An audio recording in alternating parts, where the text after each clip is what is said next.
గత వీడియో చివరిలో Germany poison gas ఉపయోగించిందని చెప్తూ వీడియోని ఎండ్ చేశాను. ఆ పాయిజన్ గ్యాస్ వల్ల ఎలాంటి బుల్లెట్ ఫైర్ చేయకన్నా ఈప్రెస్ అనే ప్రదేశంలో 6,000 నుంచి 10,000 మంది వరకు చనిపోయారు. అలా 1915 ఏప్రిల్ నెల వచ్చింది. ఇటలీ ఒక్కసారిగా ఆస్ట్రియా హంగరీ మీద యుద్ధం ప్రకటించింది. నిజానికి ఇటలీ ఆస్ట్రియా హంగరీ మరియు జర్మనీ యొక్క మిత్ర దేశం. అలాంటి ఇటలీ అసలు ఎందుకు వాళ్ళకి వ్యతిరేకంగా ఈ ప్రపంచ యుద్ధంలోకి వచ్చింది? అలానే 1915 మే నుంచి సెప్టెంబర్ వరకు ఏం జరిగిందనేది ఈ రోజు వీడియోలో చెప్పబోతున్నాను. ఇంకా లేట్ చేయకుండా వీడియోను మొదలు పెడదాం.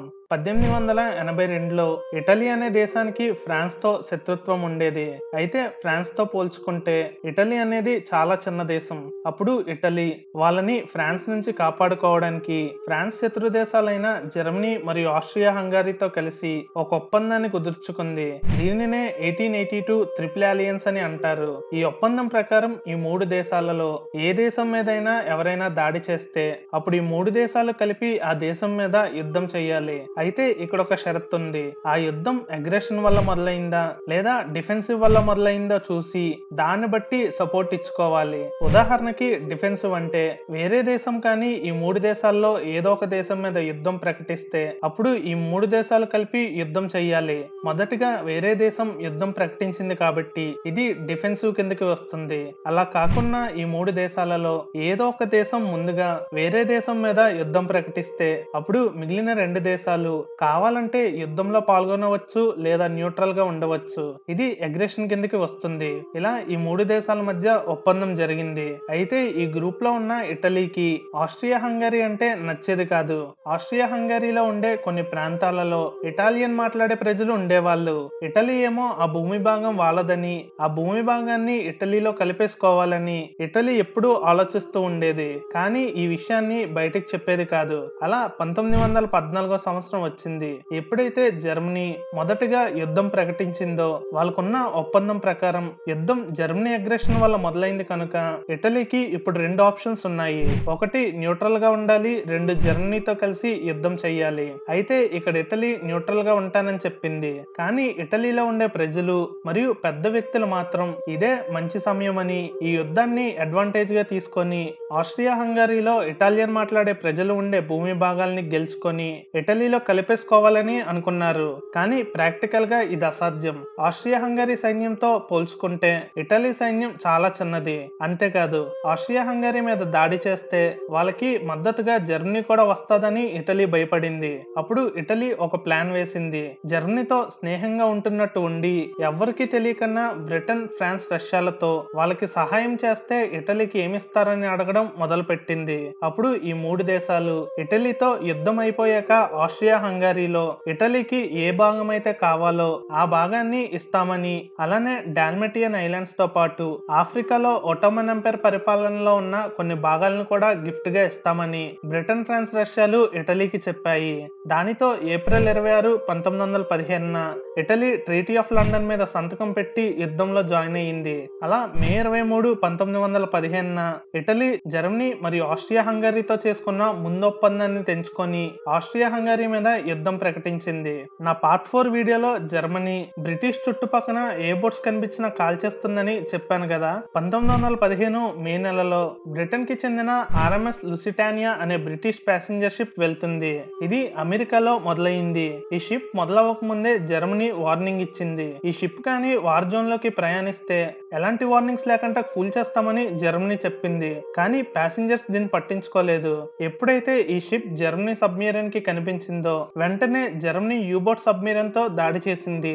దీనితో ఆ షిప్ 18 నిమిషాల్లోనే మునిగిపోయింది. 1100 మంది సామాన్య ప్రజలు చనిపోయారు. అయితే చనిపోయిన వాళ్ళలో 128 మంది అమెరికన్స్ కూడా ఉన్నారు. ఈ చనిపోయిన వాళ్ళ ఫ్యామిలీ మెంబర్స్ అమెరికాలో బయటకు వచ్చి దీనికి ప్రతీకారం తీర్చుకోవాలని డిమాండ్ చేశారు. కానీ అమెరికా యుద్ధంలోకి ఎంటర్ అవ్వలేదు. ఈ షిప్ వల్ల అమెరికా జర్మనీకి ఎగెనెస్ట్ గా మారింది. అలా జూన్ నెల వచ్చింది.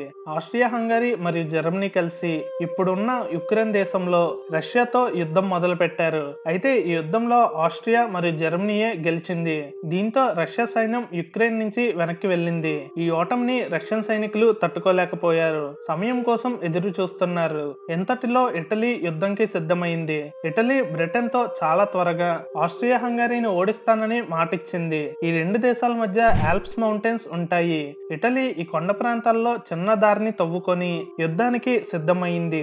జూన్ 23, 1915 ఆస్ట్రియా హంగరీ మరియు ఇటలీ మధ్య ఫస్ట్ బ్యాటిల్ ఆఫ్ ఇసోంజో మొదలైంది. 15,000 మంది ఇటలీ సైనికులు మరణించారు.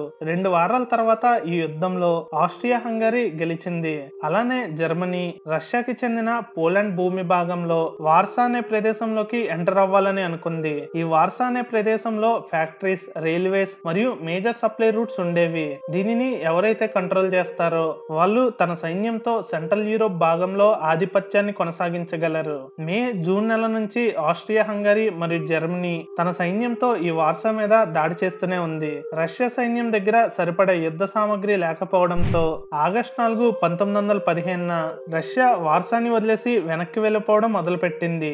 వెళ్తూ రష్యా స్కార్చ్డ్ ఎర్త్ పాలసీని అమలు చేసింది. స్కార్చ్డ్ ఎర్త్ పాలసీ అంటే ఆ ప్రదేశంలో ఉన్న ఆహార నిల్వల్ని, రైల్వే లైన్లని, ఫ్యాక్టరీలని ధ్వంసం చేయడం. దీనివల్ల శత్రువులకి ముందుకు సాగడానికి సరైన సదుపాయాలు దొరకవు. కానీ అన్ని ధ్వంసం చేసిన జర్మనీ సైన్యం మాత్రం ఆగలేదు. వార్సా నుంచి జర్మనీ సైన్యం ముందుకు రావడం మొదలుపెట్టింది.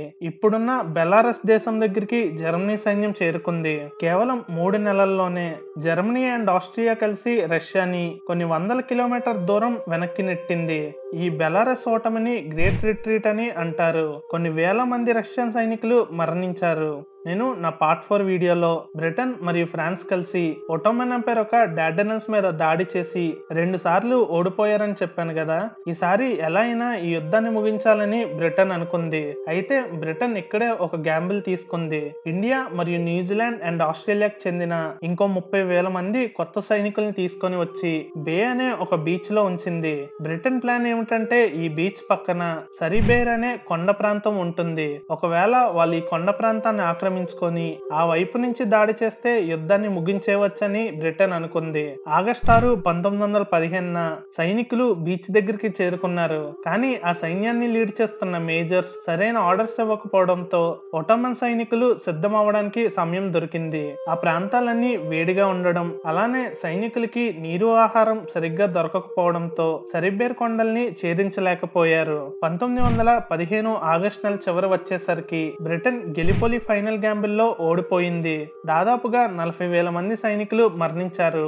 ఇటలీ జూన్ నెలలో ఆస్ట్రియాతో ఫస్ట్ బ్యాటిల్ ఆఫ్ ఇసోంజో వార్ ఓడిపోయిందని చెప్పాను కదా. మళ్ళీ ఇటలీ జూలై నెలలో సెకండ్ బ్యాటిల్ ఆఫ్ ఇసోంజో వార్ మొదలు పెట్టింది. అలా 2 వారాలు జరిగిన ఈ యుద్ధంలో కొన్ని వేల మంది ఇటలీ సైనికులు మరణించారు. కానీ ఈసారి కూడా ఆల్ప్స్ మౌంటైన్ లో ఇటలీ విజయం సాధించలేకపోయింది.